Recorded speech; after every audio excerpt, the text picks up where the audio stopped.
was a lot of news that happened today in the United States you may have missed because most of the coverage is about Iran. So here's a quick little recap. Early this morning, around 2 a.m. in Austin, Texas, there was a mass shooting that occurred outside the Bar District in Austin, Texas. The suspect has been identified as a 53-year-old who was a naturalized U.S. citizen, originally from Senegal. According to the Associated Press, this 53-year-old was wearing a shirt that said "Property of Allah," and right now they're investigating to see whether or not this was connected to everything going on in Iran. This attack left 3 people dead and 14 other people injured, with some of those people being in critical condition, so that death toll might go up. According to the police chief there, they said that the suspect had driven around, put his flashers on, and then took a pistol out of his window and started shooting at a certain patio. Afterwards, he then pulled over his car at the side of the road, got out, took out a rifle, and started aiming at different pedestrians, shooting and striking several. Officers then returned fire once they were on scene and then took him out.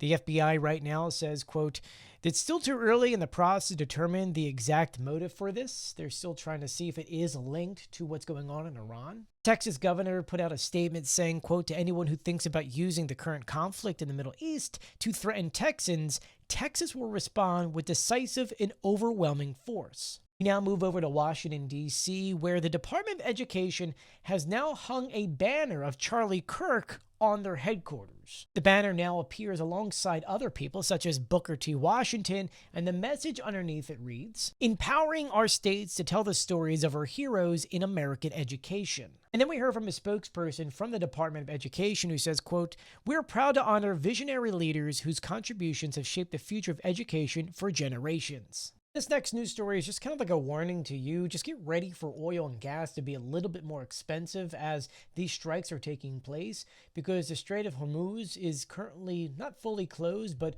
Iran is saying that no ships are going through, which means the majority of oil is just kind of sitting there. It's becoming a parking lot. We're already seeing the futures of oil jumping up to $70 a barrel, and it could get more expensive depending on how the next days go. The longer that those boats sit there, the more expensive it's going to be. And just a PSA, I have a newsletter in which I email out almost every night, a newsletter breaking down the news from around the world.